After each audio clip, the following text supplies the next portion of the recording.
The sea, a mistress as beautiful as she is deadly, an ancient and mysterious force that has lured men for centuries to their doom. Her depths are dark, her surface ever-changing, and she guards secrets that no man is meant to understand. For millennia, ships have sailed her waters, seeking fortune or fleeing from the past. But for every vessel that finds its way home, there are countless others that vanish without a trace, leaving behind only whispers in the wind. In the vast, uncharted corners of the ocean, where waves crash against jagged rocks and the fog rolls in thick, there are tales that have haunted sailors for generations. These are not the tales of treasure or conquest, but of ships that sail beyond death itself. Ghost ships, phantoms of the sea that glide across the waves, their crews lost to time and tragedy, and their fates sealed by forces beyond human comprehension. Good evening, and welcome to another captivating episode of Scary Tales, where myths and legends come alive under the moonlit sky. My name is Mr. Rook, your guide through these enigmatic hallowed halls, where we illuminate the obscure and whisper life into the forgotten. Tonight, we set sail into the dark and dangerous world of ghost ships, where the living dare not follow. The sea hides her mysteries well, but for those who listen closely, the echoes of the past rise from the depths, ready to reveal the terrifying truths that she holds. But beware, for some secrets are better left forgotten. Welcome, dear friends, to Scary Tales.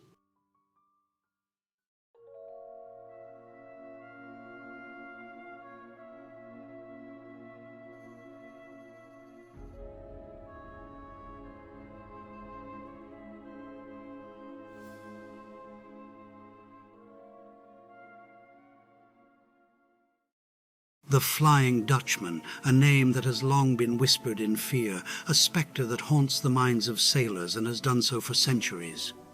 This phantom ship, eternally doomed to sail the seas, appears during the fiercest of storms, its ghostly sails glowing in the lightning, its crew forever cursed to roam the oceans, never to reach land. The tale of the Flying Dutchman is one of the most enduring maritime legends, one that has been told and retold, each version more ominous than the last. The story begins in the mid-17th century aboard a Dutch East Indiaman, a trading vessel called the Vliegende Hollander, or the Flying Hollander. The ship's captain, one Hendrik van der Decken, a man known for his arrogance and greed, was said to have cursed the heavens in a desperate attempt to round the Cape of Good Hope during a fierce storm. As the story goes, Van der Decken swore to make it to the Indies no matter the cost. He shouted defiantly to God Almighty, "I'll make it though it takes me till Judgment Day!"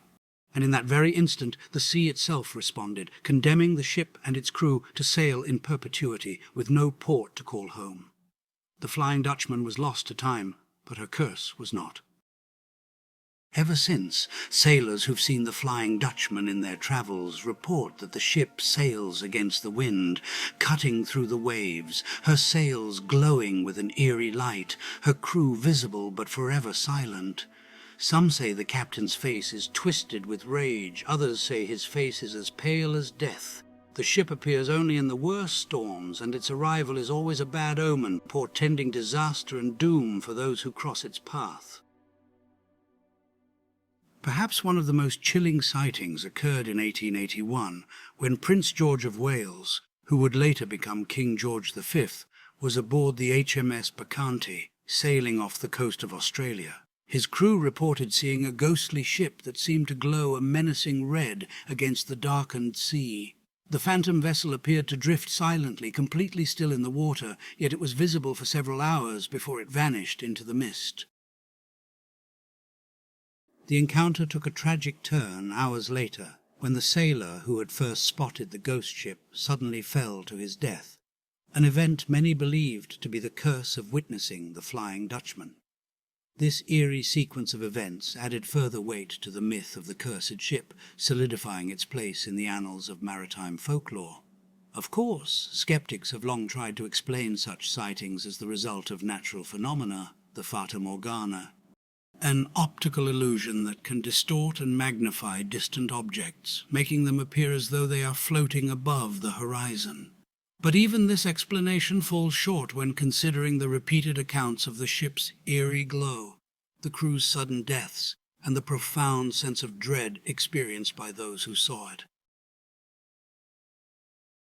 These sightings, often witnessed under the most harrowing conditions, are more than just ghostly apparitions.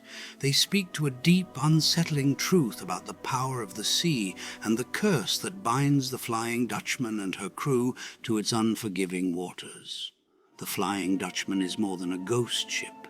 It is a warning to those who defy the forces of nature, who think themselves invincible.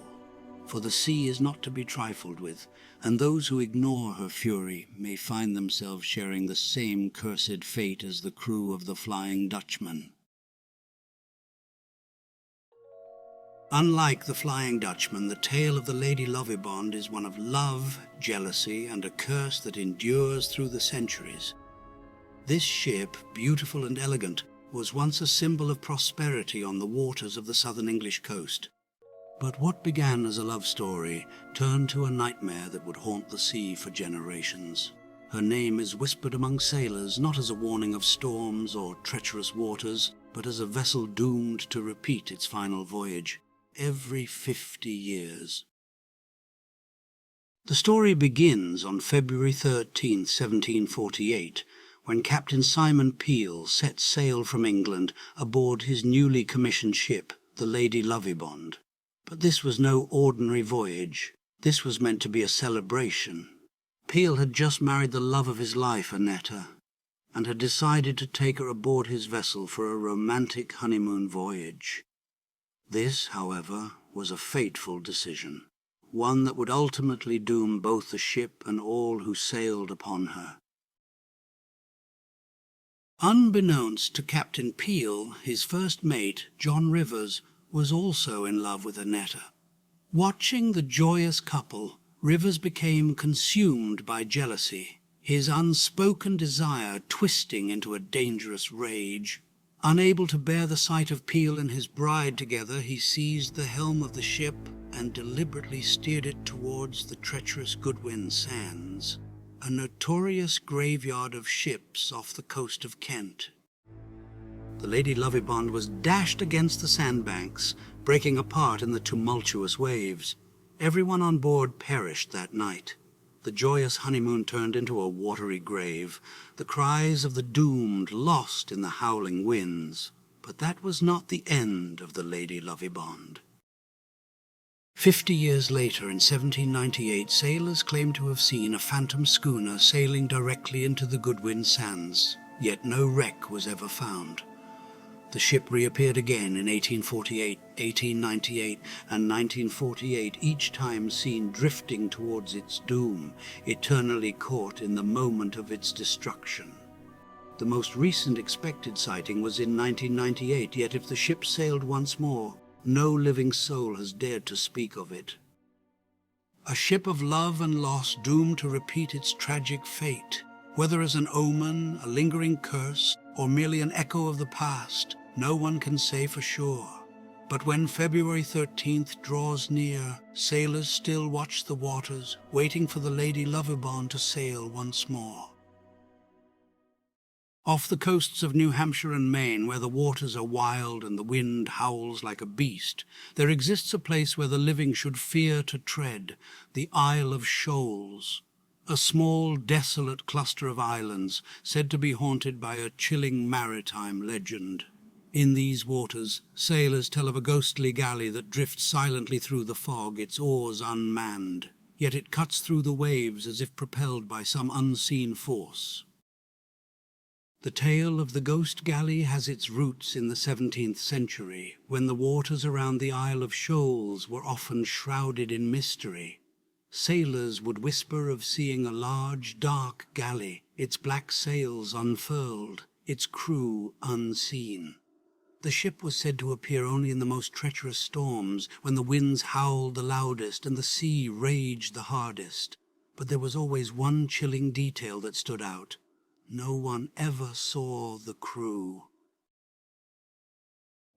It is said that the galley is a vessel of the dead, one that never makes landfall. Some believe it is the cursed ship of a long-dead captain, a man who sought to plunder the coast, only to fall victim to a storm that swallowed both him and his crew whole. Another version of the legend tells of a Spanish pirate ship that once used the Isle of Shoals as a hideout, its crew preying on passing vessels in the treacherous waters. But their fortune ran out when they were ambushed by British forces. Their ship burned, their men slaughtered. As he drew his final breath, the pirate captain swore vengeance, cursing the waters that betrayed him.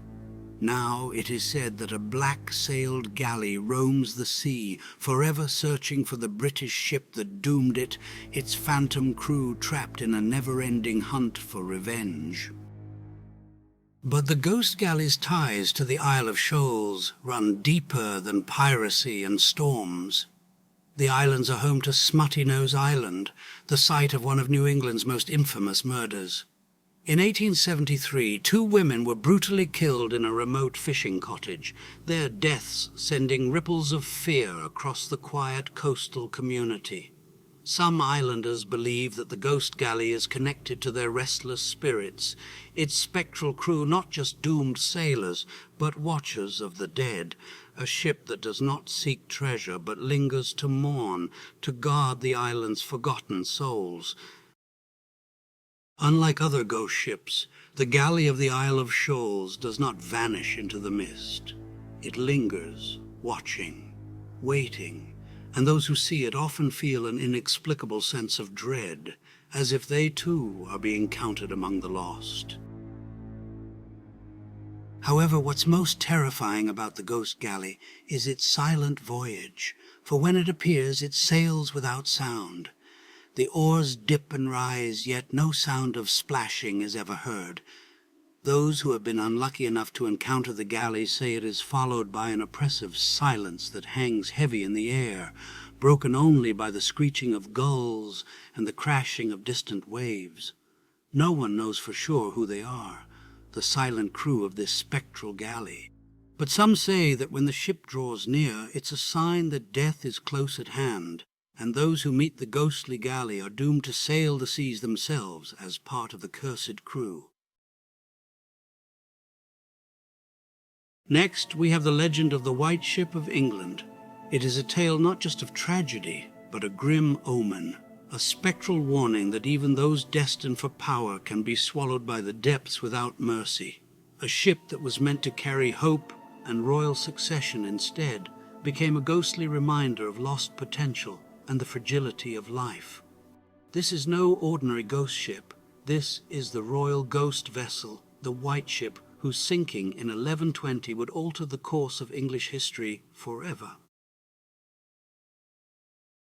On November 25th, 1120, the White Ship, one of the most luxurious vessels of its time, set sail from Barfleur, Normandy, bound for England. Aboard were some of the most powerful figures in the kingdom, including Prince William Adelin, the only legitimate son of King Henry I of England.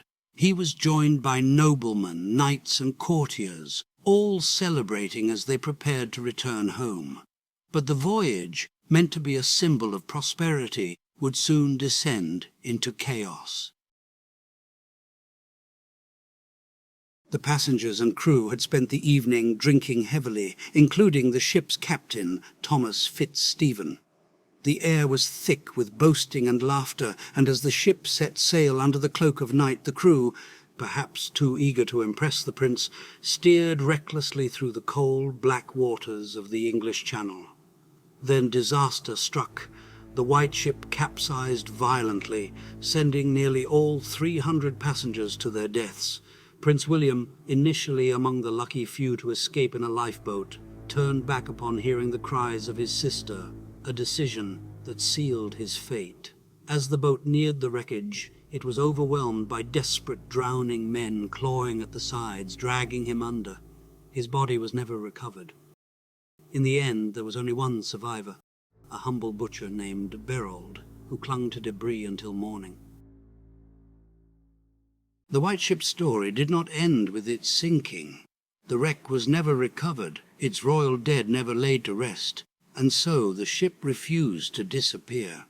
Sailors have long spoken of a spectral vessel appearing off the Normandy coast, always on the blackest nights, gliding silently over the water. Those who see it claim that the pale, drowned faces of the lost nobles still line its decks, their mouths frozen in silent screams.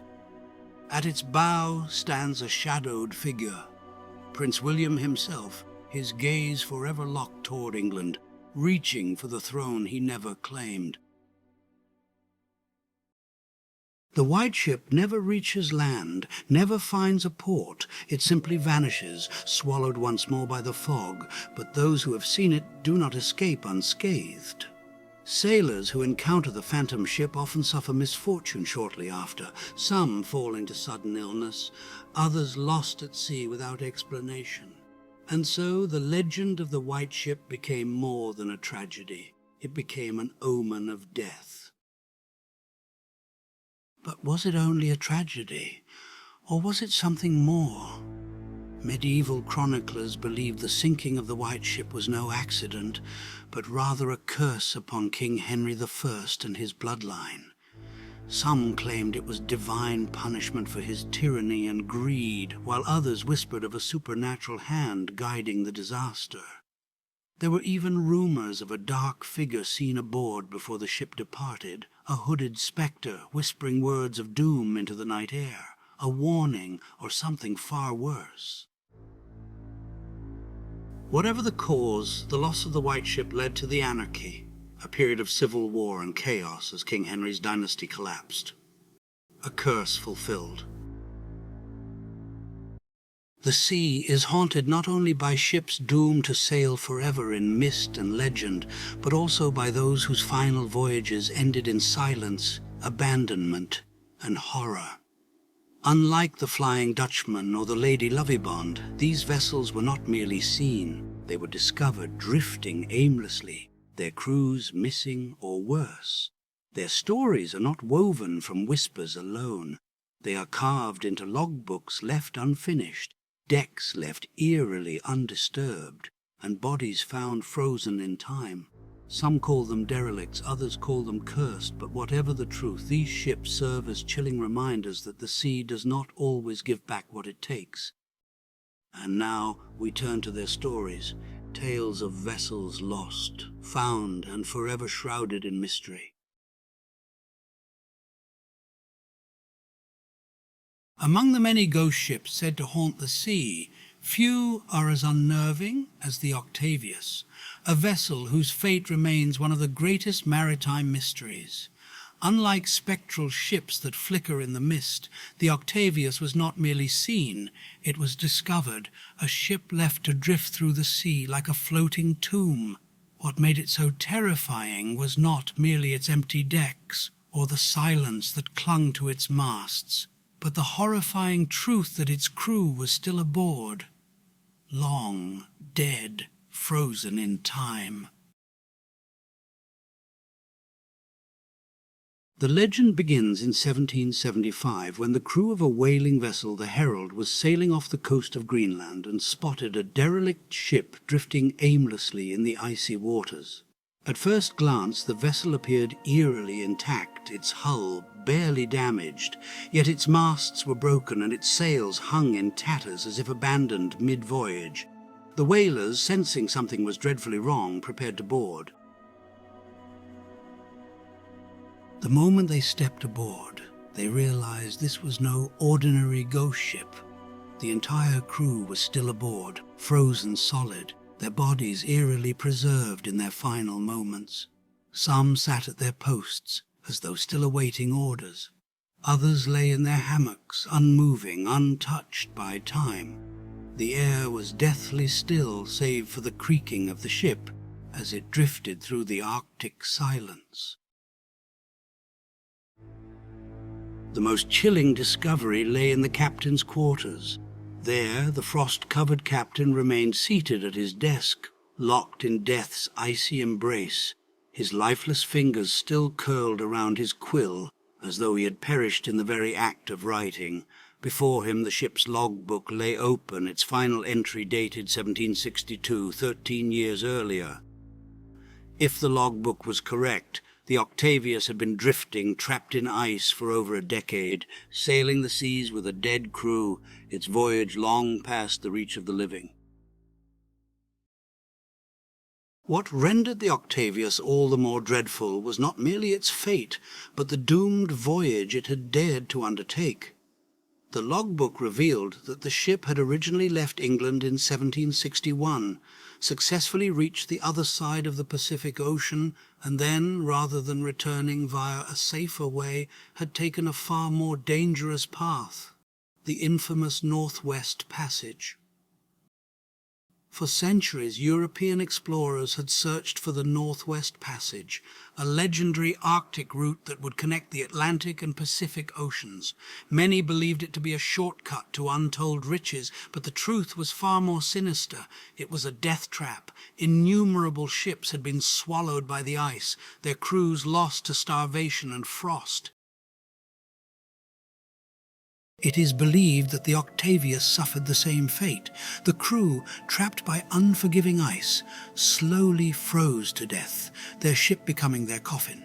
And yet even in death, the vessel did not rest. It drifted for over a decade, a silent spectre carried by the currents, unseen until its fateful discovery off the coast of Greenland. If the legend is to be believed, the ship had done what no living crew had yet accomplished. It had navigated the fabled Northwest Passage posthumously, its frozen dead completing the journey they had set out upon 13 years before. But was the Octavius ever real, or was it a sailor's tale twisted by time and fear? No official records of the ship exist, and its fate remains a mystery. What is certain, however, is that after its chilling encounter with the Herald, it was never seen again. Carried away by the currents and the wind, vanishing into the night like a ghost reluctant to be found. Yet its story bears eerie similarities to real-life maritime tragedies. In 1845, the Franklin expedition, for instance, met a similar fate. Its two ships, HMS Erebus and HMS Terror, became trapped in Arctic ice, their crews lost to the elements, their fate unknown for decades. Then there was the Baikimo, a ship abandoned in the Arctic in 1931, seen drifting for decades, long after its crew had left it behind. Could the Octavius have been an earlier version of the same phenomenon? A ship lost to time, cursed to wander the sea? Unlike those spectral vessels that flicker in and out of sight, the Octavius did not merely exist in whispers and mist. It was a ship discovered, its logbook bearing silent testimony to a voyage that should never have been undertaken. A journey that led its crew not to fortune nor to home, but into the unrelenting grasp of the Arctic's abyss. There is a peculiar horror in a ship found with its entire crew still aboard, not lost at sea, not claimed by the storm, but preserved in death, their final moments captured in ice, as if the cold itself had stolen their very souls and left nothing but their husks behind.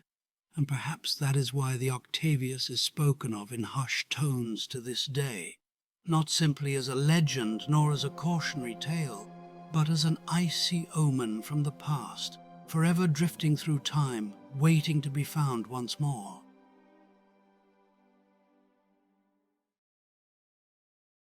There are many ways for a ship to be lost to the sea: war, storm, mutiny. Yet what befell the Duc de Danzig was something far more sinister. This was no mere vanishing, no quiet disappearance into the abyss. This was a ship returned, not as a vessel of war, but as a floating tomb. Between the years 1811 and 1813, at the height of the Napoleonic Wars, the Duc de Danzig set sail from the Caribbean bound for France. A privateer, perhaps, or a warship tasked with carrying spoils and intelligence back to the Empire, but the ship never arrived, and soon it became another nameless casualty of war. Or so it was believed. Unlike most lost vessels, the Duc de Danzig was not assumed to have sunk. Whispers among sailors spoke of a phantom ship adrift, spotted on the horizon, its course aimless, its purpose unknown. But none who saw it dared to approach, not until a French frigate stumbled upon her in the open sea and in doing so uncovered something that should have remained lost. When the frigate's crew sighted the Duc de Danzig, it was adrift, alone in the vast Atlantic, its silhouette stark against the endless water. Yet the ship bore no signs of battle. No cannon fire had torn through its hull, no wounds marked its masts, and still not a single soul could be seen aboard. Curiosity, or perhaps something deeper, something resembling dread, compelled them to board. But what they found inside would haunt them for the rest of their days. The deck was covered in blood, long dried, staining every surface in deep, sickly patches. The crew had not vanished. They had been left behind. Their bodies, putrefying, grotesque, were still aboard. Yet they had not perished in battle. There were no new shot holes, no shattered timbers, no sign of a struggle. And yet, the men had been slaughtered. Some lay where they had fallen, their hands still clutching weapons they had never raised. Others had met a fate far worse. Many of the crew had been crucified, their bodies nailed to the masts and deck, left to rot beneath the sun, a grotesque display of suffering with no clear culprit. Yet among this horror, something even more chilling remained. The officers searched the captain's cabin, where amid the blood-stained papers and overturned furniture, they found the ship's final records. The name inscribed upon them was unmistakable. François Arregnaudot, captain of the Duc de Danzig. But whether his fate had been sealed in those final moments, or if something far more unholy had taken him, none could say. What horror had unfolded aboard the Duc de Danzig? Some speculated that the crew had fallen victim to a brutal mutiny, a violent upheaval that ended in ritualistic execution. Others whispered of a pirate attack, but what marauders leave cargo untouched, valuables still within reach? And then there were those who spoke of something far worse, a curse, vengeance from the beyond, a fate sealed before the ship had even left port. Had the ship's crew offended some unseen force, a hand beyond mortal reckoning? Or was this the work of men driven to madness, their own terror leading them to unspeakable acts? Whatever truth lay aboard that ship, the men of the French frigate did not linger to uncover it. They had seen enough, perhaps too much. Some horrors are not meant to be understood, only erased, and so rather than allow the Duc de Danzig to drift further, they set the ship ablaze, watching as the flames consumed its secrets, sending whatever dark force had claimed it back to the depths from which it had risen. It is said that as the ship burned, an unnatural silence fell over the sea, the sound swallowed as if the abyss itself had opened to take it back. But though the ship was destroyed, its legend endured. To this day, some sailors claim that on certain nights beneath a moonless sky, the silhouette of a warship long lost can still be seen drifting through the mist. No battle scars mark its hull, no lights flicker from its cabins, and no voices call from the deck. For the Duc de Danzig is no longer a vessel of the living. It is a monument to something long forgotten, something no one wishes to remember. The sea is no stranger to mystery. Ships vanish, crews are lost. Some vessels return, empty and silent, with only whispers of their fate lingering in the spray. But then there are the ships that do not simply disappear. They are the ships that die, and none is more terrifying than the Ourang Medan. In June 1947, an SOS signal flickered to life. Reaching out from somewhere in the Strait of Malacca, the fragmented message came in erratic bursts, garbled and panicked, until, at last, the words became clear. SOS from Ourang Medan. We float. All officers, including captain, dead in chart room and on the bridge. Probably whole crew dead. Then, after a long, breathless pause, I die. And the radio fell silent. The SS Silver Star was among the ships that answered the distress call.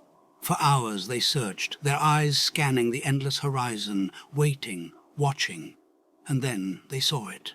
The Ourang Medan floated before them, motionless, untouched by storm or battle. There were no visible wounds upon her hull, no shattered masts, no evidence of a struggle. Yet something was wrong. No voices called out from her decks. No desperate survivors waved from the railings. No human presence stirred in the mist. From the outside, the ship was eerily intact, but inside it was a graveyard. The boarding crew of the Silver Star stepped onto the deck of the Ourang Medan, and what they found was death. Bodies lay sprawled on their backs, arms outstretched as though fending off some unseen horror. Their eyes stared skyward, unblinking, frozen in expressions of pure, unspeakable terror. Their mouths hung open in silent screams, as if the last thing they had seen had been too much for the human mind to bear. Even the ship's dog was found dead, its teeth bared, lips curled back in a frozen snarl, as though it had died growling at something unseen. The man who had sent the final desperate message was found still seated at his post, his lifeless fingers hovering, gripping the radio, as though death had come for him in the middle of his final plea. And yet not a single body bore a wound. There were no gunshots, no stab wounds, no signs of illness. They had not been murdered, they had not been touched, and yet they were dead. Shaken but determined, the rescuers secured lines to the drifting vessel, intending to tow the Ourang Medan back to port. Perhaps they could uncover the truth. Perhaps the ship itself held the answers. But whatever had happened aboard was not meant to be known, because then the fire started.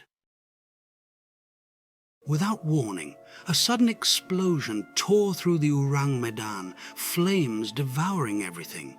The rescuers fled, watching from a safe distance as the inferno consumed the ship whole.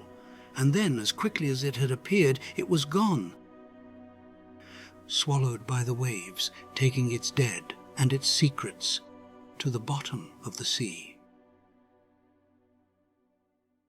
But what happened aboard the Ourang Medan? Some believe the ship was smuggling hazardous chemicals, that a leak of toxic gas could have poisoned the crew, leaving them paralyzed, hallucinating, their final moments locked in unspeakable terror.